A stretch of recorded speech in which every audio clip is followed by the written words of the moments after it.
Alpha, November. Oh my god, I have... Guilty to the offense of murder.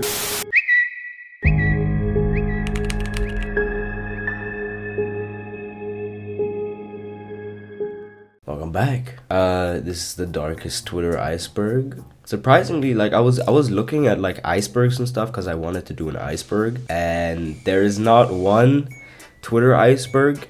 There's one in Spanish. Like I don't speak Spanish, you know. Might as well make one in English. This didn't really exist before I did it, so if you want to use the chart, I'm gonna put it somewhere here in front of my face. It's 5 levels. If you want to use it, just credit me, you know. This is editor twae from the future, and I forgot to mention that this isn't going from most known to least known. It's going from most tame to most gruesome. And yeah, let's go into the first layer. Section 1, the tip. Stans. Stans are basically just obsessed super fans. Stans have been around for ages, but the earliest mention that I could find is Eminem's song called Stan. It's a weird name, but you know. Most stans are harmless, but some will go great lengths to defend or protect their idols, whether it be by them doxing haters or sending death threats to haters. Some stans just idolize their idols, I guess, too much. And it's like, you can support someone, just don't be obnoxious about it, you know? I know people who have been doxxed before, and it's just, yeah, it's just not fun. Nigeria ban. On the 5th of June 2021, the Nigerian government decided to ban Twitter after Twitter themselves deleted some of the Nigerian president's tweets. The tweets were the president warning the southeastern people of Nigeria, predominantly Igbo people, of a potential repeat of the 1967 Biafran Civil War due to the ongoing insurgency in southeastern Nigeria. The ban was lifted in January 2022, and I mean, it was just kind of a weird, funky little situation. Yeah. Username market. A lot of people are looking to buy and sell rare usernames on Twitter. There are a lot of websites that sell like NFT usernames or simple 4-letter usernames like yeah or something like that. This is also like a problem on Instagram and TikTok and YouTube. Since, oh yeah, YouTube is gonna make handles. YouTube is rolling out handles all over the world, so it's probably gonna become a problem on YouTube as well soon. But yeah, that's a thing. Fake logins. There are a handful of fake Twitter login sites all over the internet. While these were more prevalent back in the late 2010s, there are still some around today. You can spot these really easily by just looking at the URL. If it's anything other than twitter.com/login or something, then it's probably a fake website. Obviously, these fake websites exist to steal your data and your account and then sell it or something out. I don't know. Section 2, the surface. Doxing. Doxing is a pretty huge problem on Twitter. Obviously, this is a pretty big deal because if you get your address leaked or like doxed, I guess, strangers could pull up to your house and take pictures of your house or leak your address to multiple other people or just do some other weird, creepy stuff. It's just unnecessary, you know. Twitter, some of y'all need to pump the brakes a little bit.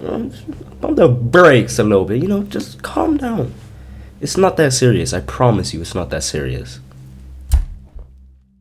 Discrimination. This kind of speaks for itself. A lot of people on Twitter are just homophobic, sexist, or racist, or like transphobic, anything else like that. And there are a bunch of communities, just hate groups, hateful communities.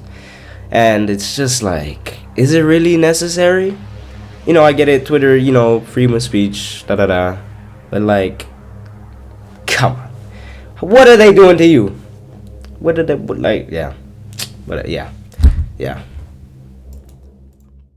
Data breach. On the 21st of July 2022, someone named Devil posted on breach forums that they had obtained the info of 5.4 million Twitter users. The info included email addresses, phone numbers, and etc. The user had apparently exploited a vulnerability on Twitter and then used that to, well, get the data from the people. The vulnerability was patched in August 2022, but the damage was already done.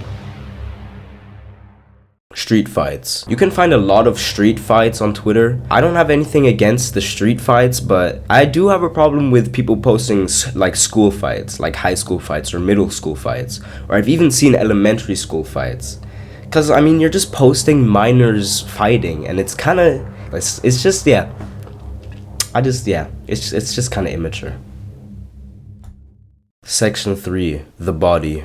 Okay, quick trigger warning before we get into the next few sections. This is where it gets kind of fucked up, so I'll just put all the trigger warnings on screen right now. Viewer discretion is advised. Lolicon / Shotacon. Lolicon is literally just hentai, but instead of it being grown women, they're young women. Underage young women. There's also Shotacon, which is the same thing except with men instead. Now this stuff is mainly accessible on Twitter, and it's just really easy to get access to, which is kind of scary considering it's literally CP, just animated CP. And a lot of the people that like draw this stuff or collect this stuff always have the same excuse saying, oh, it's not real, it's just a drawing, it's a drawing. And I don't know why they think that's a valid excuse, because it's not about the fact that it's a drawing. It's about the fact that you're still getting off to these drawings being literal like 6-year-olds or looking like literal 6-year-olds.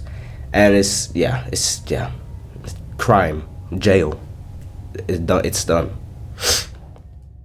Gore.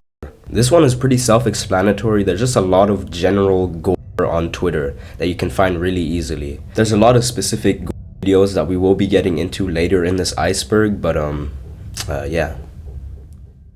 The Ryan thread. In the summer of 2017, @lustforlove, or Ryan on Twitter, started a thread explaining how they were asked by their neighbor to watch her dog for 5 days, paying Ryan $40 per day in the process.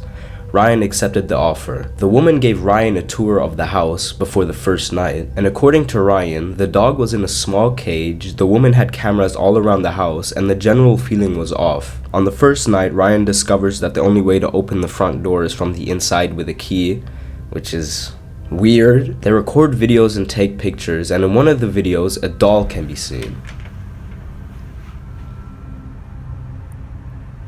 The ceiling lights don't work either. Ryan then hears something outside the front door, but when they look through the peephole, nothing is there. They then return to the doll room later in the night, and the doll's head actually moved, which is, you know, Annabelle? Chucky? Who? This?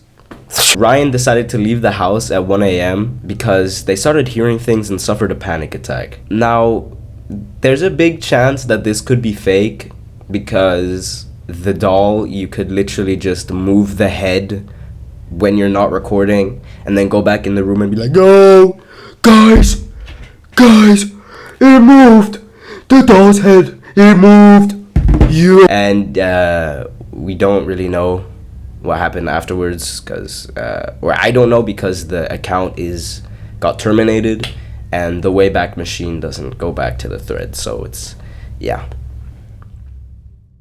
Murderer glorification. This correlates back to layer 1 when I mentioned stans. Some people on Twitter glorify or stan murderers and school shooters by creating fan edits of them saying that they're hot and like other things. It's just edgy teens thinking that they're dark and like emo or some shit because they glorify these literal serial killers who are either dead or in jail or got away with it, and it's just disrespectful to the victims and their families and friends and stuff. And yeah. @straightaway. On the 9th of March 2018, @straightaway tweeted, okay, I'm sitting in my car right now in front of my house, in my car, and this guy started taking pictures of my house with the flash. Then he walked away. Literally, it's 3 a.m. I'm going to die tonight. Then later, on the 13th of March, they tweeted a video with the caption, "I really need y'all to listen to this voicemail I just got. I'm deactivating my cell phone service." Sierra, Delta, Alpha, November, Golf, Echo, Romeo, Sierra, Oscar, Sierra. Straight away later tweeted, "It literally translates to danger SOS. It is dire for you to evacuate. Be cautious, they are not human. SOS danger SOS." And then gives coordinates. "I'm throwing my phone away." Clearly, they never threw their phone away, did they? They later received a mysterious DM from someone, but the DM is in Indonesian. But when translated, it says, "End the post you just shared about the recording on your phone." They then state that the first tweet happened a few days ago before they got that voicemail. Now this whole thing could be faked very easily with like, I don't know, Siri or something, a recording and then playing it back. I couldn't find anything. I also don't know what happened afterwards. I saw that some people were theorizing that it was like a black box recording of the Malaysian flight that went missing. But that's a stretch, I feel. That doesn't really make any sense. But yeah, just take it all with a grain of salt, cause this could be faked really easily. Mikey Welsh. On the 26th of December 2011, former bassist for Weezer Mikey Welsh tweeted, "I dreamt I died in Chicago next weekend. Heart attack in my sleep. Need to write my will today." Later he corrected himself saying, "The weekend after the next." Mikey Welsh died of a heart attack in his sleep on October 8th, 2011 in a Chicago hotel. Which, that's freaky as shit. That is freaky as shit. It was 2 weeks after he tweeted that, or dreamt that, I guess, and it was in Chicago, and he had a heart attack in his sleep. I don't like that. Yeah. I'm good.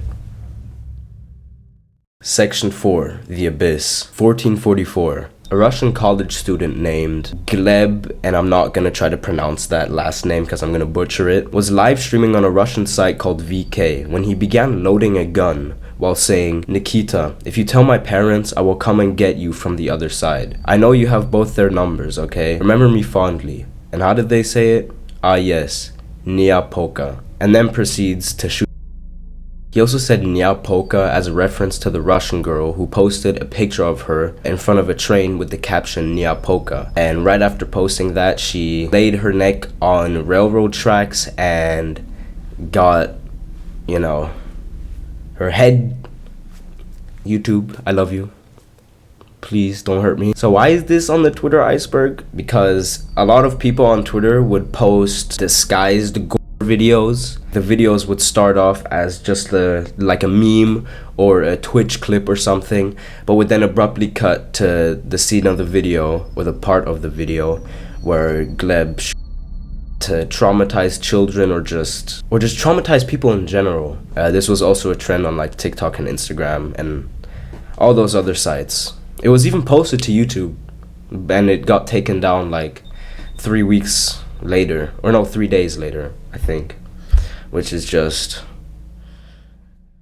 map positivity. The hashtag map positivity on Twitter is, and I quote, "a safe space for maps." Oh, what are maps, you ask? If you don't know, maps are minor attracted people, aka pet.